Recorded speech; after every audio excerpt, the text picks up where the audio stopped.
Welcome to another edition of Ask Isaiah. I'm Isaiah Rhodes. Thank you for tuning into my YouTube page.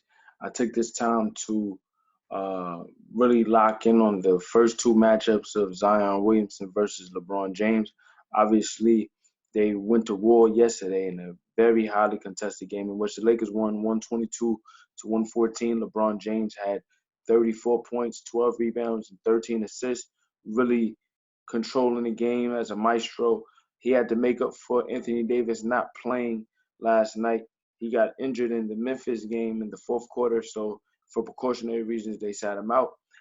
And for LeBron to be able to carry the weight in year 17 in the fashion that he did really shows the ability and wherewithal that he's able to maintain, even with limited parts. He was still able to get the most out of Markieff Morris, who actually had his first good game with the Lakers last night, hitting 2 threes.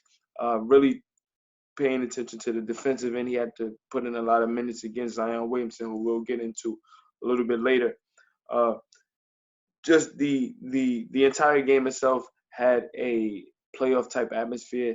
The New Orleans Pelicans are fighting for the eighth seed in the West, and it just so happens that Memphis actually beat the Lakers the night before. So to keep pace with Memphis, they had to win that game. For LeBron to go out and score 40, he had 17 points. He had 19 points in the first half, really just matching Zion shot for shot. Uh, he had a couple of possessions against Zion defensively, and what Zion was able to score on him. At the same time, though, he held his own defensively, got a couple of stops, was able to score on Zion, exploit Zion on the perimeter defensively, and get the most out of the perimeter shooting that he was provided with. Danny Green hit a couple of threes. Kuzma hit a couple of threes. Kuzma had 20 points last night, some huge shots, including a three-pointer in the fourth quarter that created the ultimate separation for the Lakers to win the game. For LeBron to put up 40 against a player in Zion, who obviously is garnering so much attention right now. He's in the midst of his first 15 games played in his NBA career, and every time he goes out to perform, all eyes will be on him and how he's able to utilize that athleticism despite being 6'6", carrying 285 pounds, still being able to command the paint against players completely taller than him and to impact those around him at such a young age. Uh, that game itself it was box office, and I feel like for Zion to perform in the fashion that he did, 35 points, 12 of 16 from the floor, he hit 9 of 11 free throws. He just was all over the court, especially in the latter parts of the second half, in which the Pelicans were trailing to the Lakers, and Zion had to get him back into the game. For him to carry such a burden at an early age shows you the type of confidence that the the Pelicans organization has in him, and for the talent that he has around him. Brandon Ingram shot bad yesterday, but he's been an all-star this year. And in the first game against the Lakers, um, he went 12 of 20 from the floor. He put up 34 points. He was just competing at a high level, and really was the complement to what Zion needed in the first game. The first game the Pelicans lost, and the Lakers won 119 to 119 118 to 109. So for LeBron to put up 40 points in that game, carry the offense while Anthony Davis struggled the entire game, and really the entire Laker offense when LeBron wasn't on the floor, to win that game, then come back on Sunday and put up 34 points, 12 rebounds, and 13 assists, with Zion scoring 35 points. Zion is just on an amazing streak right now. He's one of two players in NBA history to average over 24 points in less than 30 minutes. The other player is Giannis Antetokounmpo this year, who's averaging 29.9 points in 30.9 minutes. Zion's playing 28 minutes per game. So for Zion to be doing so in limited minutes is obviously uh, helping his team in competitive fashion, but he's not even playing real rotation minutes yet, and he's still able to really just put an impact on the game. His plus minus numbers on court, off court are just outstanding right now. The Pelicans are minus 23 when he's off the floor, and they're in the hundreds. They're plus 100 when he's on the floor. So he definitely is having a tangible impact. Although his record is 8-7 when he's played, but although the Pelicans record is 8-7 when he plays, a couple of those losses most recently have been very, very close, including 2 to the Lakers and 1 to New Orleans prior to the All-Star break. Zion is one of 3 rookies to have 3 30-point games in their first 15 games played. Michael Jordan has 6, Allen Iverson has 5, and Zion has 3 already. 35 last night was a career high. I mentioned the Pelicans fighting for that 8th spot.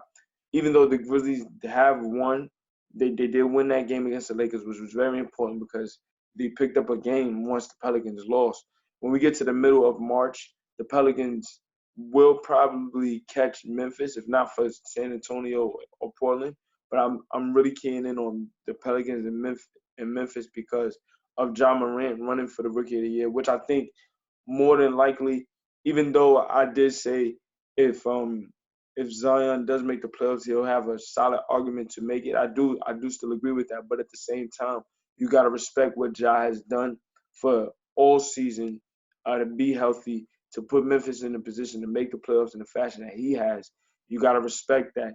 But I feel like in regards to Memphis over the next 20 games or so, it's going to be really, really difficult for them to make it. And looking at their schedule over the next month, when you get to March 12th, they're going to play the Trailblazers, the Jazz, the Spurs, the Thunder, the Bucks, the Pelicans twice, the Celtics, and the Raptors twice to end the month. That stretch right there would tell it all. For the Pelicans, they're going to have to go through a slight tough stretch just because of road games. They're going to have to, obviously, they played the Lakers. They're going to play the Timberwolves coming up on Tuesday, but then you got the Mavericks. You got the Timberwolves again at home. You got the Kings, who have been scrappy of late, the Jazz, and the Clippers on the road. But everything after the Clippers game is relatively easy, and you have the Grizzlies twice to iron out any games that you might be behind them. So it's going to be very, very difficult for Memphis to hold on to this, especially when they're dealing with so many injuries. Nevertheless, though, you have to respect what Ja Morant is doing. Again, in regards to Zion and what he's done over the last 15 games, it's remarkable. To be 6'6", to be 285, to be thrown into the fire without any real preparation due to injuries being hampering your season, to play to the level that he has, you have to respect it. At the same time, though, you want to pay attention to the LeBron and Zion tit for tat in a way. Even though Zion and LeBron are totally different players, obviously LeBron has had more responsibility from start to finish, especially as a rookie, because he had to play the point guard position. He had to not only create for others but score for himself, and to carry a franchise, to be quite honest with you, that was at the depths of despair before he got there. He had an 18-game improvement from 17 games to 35 wins. Obviously, New Orleans had Anthony Davis, another transcendent talent, that they weren't necessarily the most successful, but to have Anthony Davis and to be able to rely on him and then transition to Zion, it was relatively smooth considering they weren't winning at that point, but he still was an identity that New Orleans could lean on.